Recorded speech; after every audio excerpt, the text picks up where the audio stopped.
Assalamualaikum warahmatullahi wabarakatuh. A'udzu billahi minasyaitonir rajim. Bismillahirrahmanirrahim. Alhamdulillahilladzi ala ni'matil iman wal islam. Alhamdulillah wa syukrulillah ala kasrati ni'amillah allati la tuhsa. Nahmadu wa nasta'inu wa nastaghfiru wa nastahdi wa nu'minu bihi natawakkalu ilaih. Wa na'udzu billahi min syururi anfusina min sayyiati a'malina may yahdihillahu fala mudilla lahu wa may yudlil fala hadiya lahu. Asyhadu an la ilaha illallah wahdahu la syarika lahu. Asyhadu anna sayyidana wa lana Muhammadan abduhu wa rasuluhu la nabiyya ba'dah. Allahumma shalli wa sallim wa barik ala sayyidina Rasulillah Muhammadin ibni Abdillah wa ala alihi ashabi wa man ittada ila yaumil liqa'illah.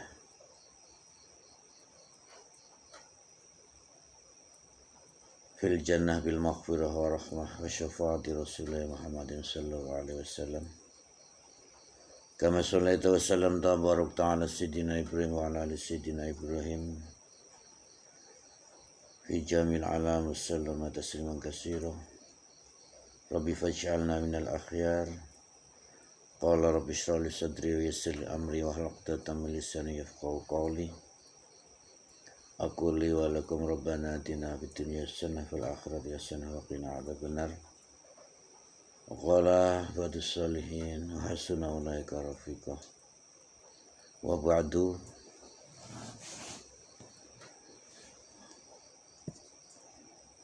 Para pemirsa, pengikut channel, netizen dan semua, khususnya atensi dari Bapak Rahiman masih tentang sholat sunnah rawatib atau nafilah.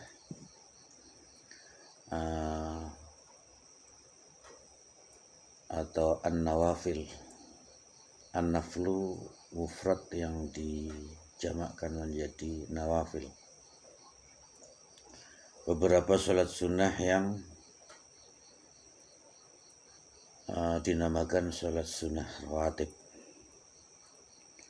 yaitu sholat sunnah yang dilakukan qibala huma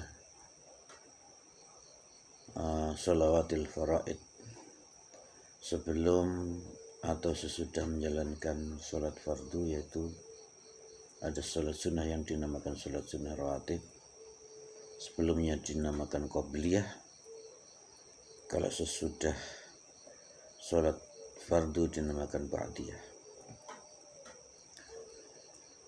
Dasar-dasar yang menerangkan tentang sholat sunat rawatib, yaitu sunnah yang dijalankan oleh Rasulullah Muhammad SAW, yang tentunya kita sebagai umatnya menjalankan sebagai sunnah.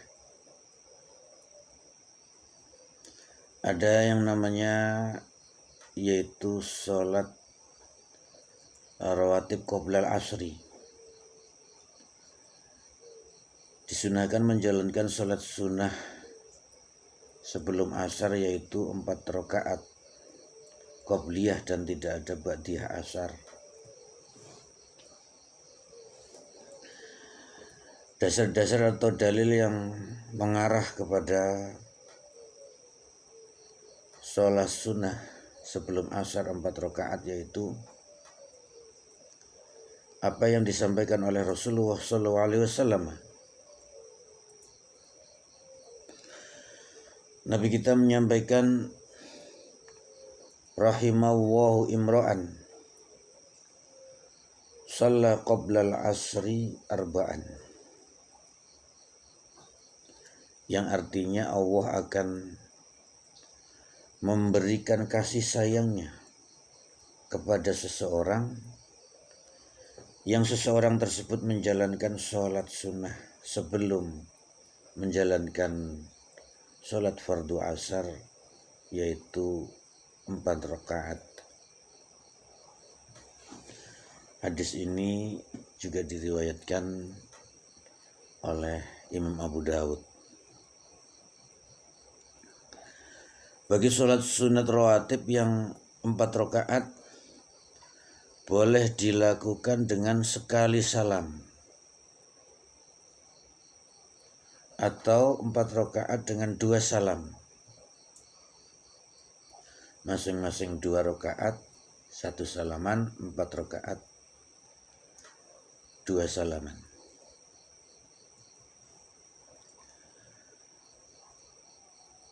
Sholat zuhur juga dilengkapi dengan 4 rakaat sebelum dan sesudah sholat fardu.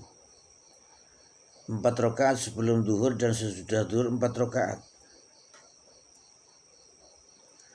Dasar-dasar atau dalil yang mengarah kepada sholat tersebut adalah hadis Nabi, di mana Rasulullah SAW menyampaikan, man hafidhu ala arba'i raka'atin qabla adh-dhuhri wa arba'i raka'atin ba'daha wa arba'in ba'daha haramahu alan nar. Barang siapa yang menjaga melakukan sholat 4 rakaat sebelum zuhur dan 4 rakaat sebelum asar, sebelumnya dinamakan qobliyah dan sesudahnya dinamakan ba'diyah, maka orang tersebut akan diselamatkan daripada nerakanya Allah Subhanahu wa taala. Haramahu alan niran. Orang tersebut akan diselamatkan oleh Allah Subhanahu wa taala, akan diharamkan masuk ke neraka. Hadis ini juga diriwayatkan oleh At-Tirmidzi. Dalam sholat maghrib, syariat menganjurkan kita sholat sunnah rawatib 2 rakaat.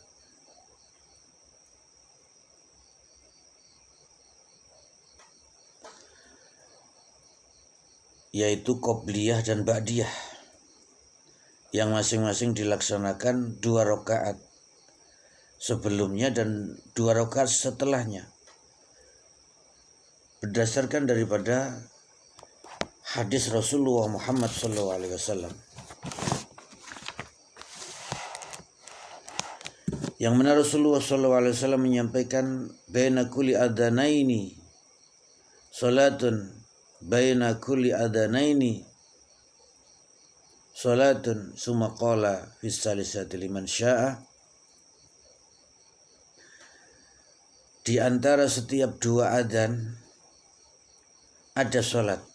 2 adzan yaitu adzan pertama dan adzan iqamah. Di antara adzana ini, adzan panggilan salat dan adzan iqamatus shalah. Rasulullah menyampaikan lagi, di antara 2 adzan ada salat, yaitu adzan panggilan salat dan adzan iqamatus shalah. Kemudian beliau menekankan ketiga kalinya dengan kata-kata liman sya'a, bagi orang yang menghendaki untuk melakukan sholat. Liman sya'a, summa qala liman sya'a, di antara 2 adzan terdapat sholat. Pertama, diulangi lagi, di antara 2 adzan terdapat sholat. Yang ketiganya Rasulullah menyampaikan liman sya'a, bagi orang yang menghendakinya, artinya bukan wajib tapi adalah sunnah.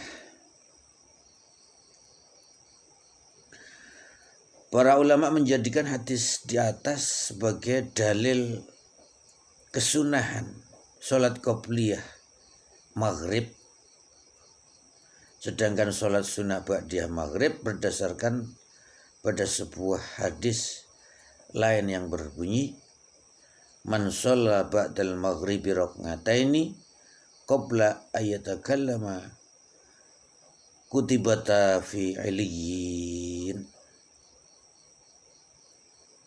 Barang siapa yang menjalankan sholat setelah maghrib 2 rakaat, yaitu ba'diyatul maghrib, sebelum mereka berbicara membicarakan apa saja setelah sholat maghrib, setelah selesai aurat dan doa, sebelum berbicara yang lain-lain, maka kutibata fi iliyyin, orang tersebut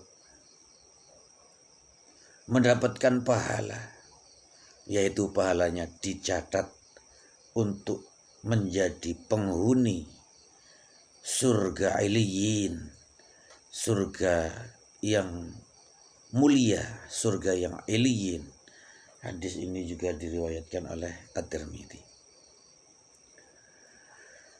Dasar-dasar yang menerangkan sholat rawatib Isya, Qobliyah dan Ba'diyah Isya. 2 waktu sunnah rawatib yaitu Qobliyah dan Ba'diyah. Dan masing-masing dikerjakan 2 sebelum Isya dan 2 setelah Isya. Dasar-dasar atau dalil yang menerangkan adalah pengakuan seorang sahabat yang bernama Muhammad bin al-Mudzakkir atau Muhammad ibni Mudzakkir. Muhammad ibni Mudzakkir, ia mengatakan, "Sholaitu ma'an Nabi." Saya bersolat, menjalankan solat, mendirikan solat bersama Rasulullah Nabi sallallahu alaihi wasallam 2 rakaat ba'dal Isya.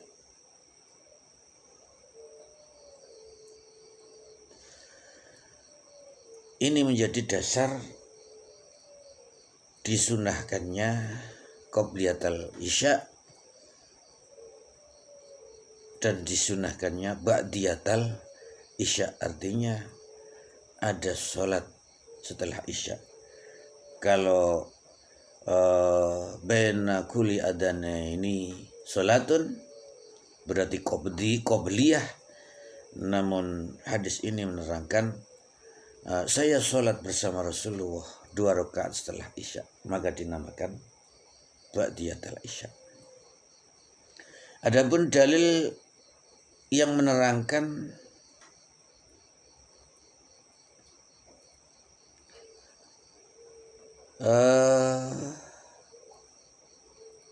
tentang kesunahan sebelum subuh, qobliyah subuh atau dinamakan sholat fajar. Ini besar sekali pahalanya. Dalil yang menerangkan qobliyah subuh atau sholat fajar, Rasulullah menyampaikan raqatal fajri khairun minad dunya wa ma fiha. 2 rakaat sebelum sholat fajar, maka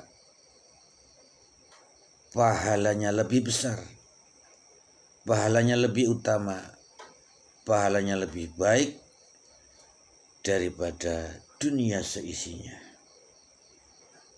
Kalaupun diperlihatkan langsung pahala itu, maka dunia ini tidak muat. Maka kita beriman bahwa pahala itu ada dan kelak akan diberikan kepada orang yang menjalankannya, yaitu pahala 2 rakaat sholat fajar, pahala 2 rakaat sebelum subuh akan lebih besar pahalanya daripada dunia seisinya. Maka sholat fajar ini sangat penting, dan sekaligus berjamaah subuh itu besar sekali pahalanya.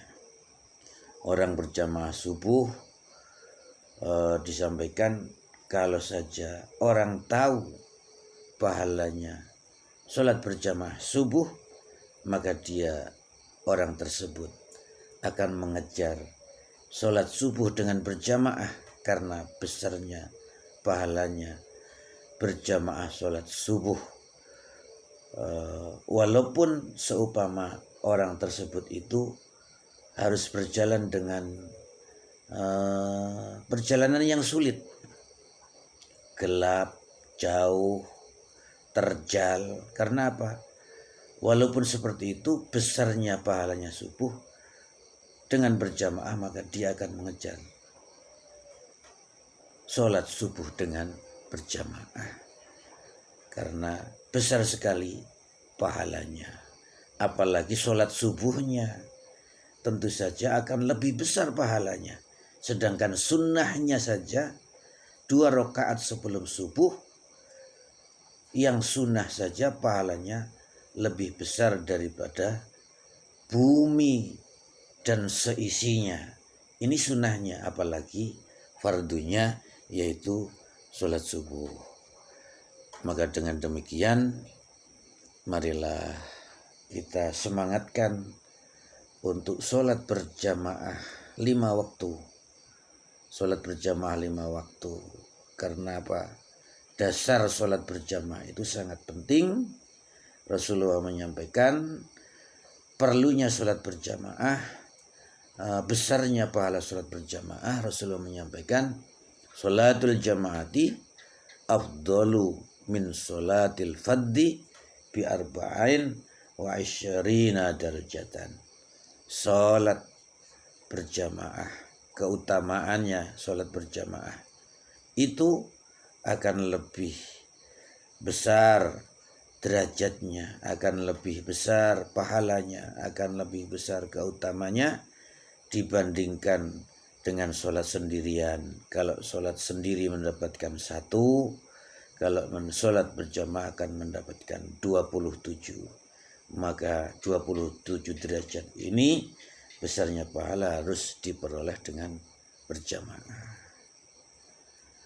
Para netizen, atensi, dan para pemirsa channel sekalian, khususnya atensi Bapak Ar-Rahiman, semoga bermanfaat untuk motivasi dan semangat kita dalam menjalankan ibadah fardu dan ibadah sunnah tatawuan yang semua ini kita lakukan hanya karena semata-mata ketaatan kepada Allah Subhanahu wa taala.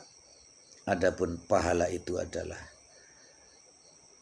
milik Allah yang akan diberikan untuk orang yang taat. Jadi yang terpenting kita adalah tatawuan, taat, menjalankannya dengan ketaatan.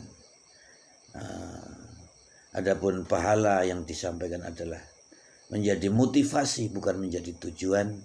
Yang tujuan kita adalah mencapai ridho dari Allah Subhanahu wa ta'ala dengan niat tatawuan, hanya karena ketaatan kita melakukan ibadah fardu dan ibadah sunnah, ketaatan kepada Allah Subhanahu wa ta'ala atau lillahi ta'ala. Semoga bermanfaat.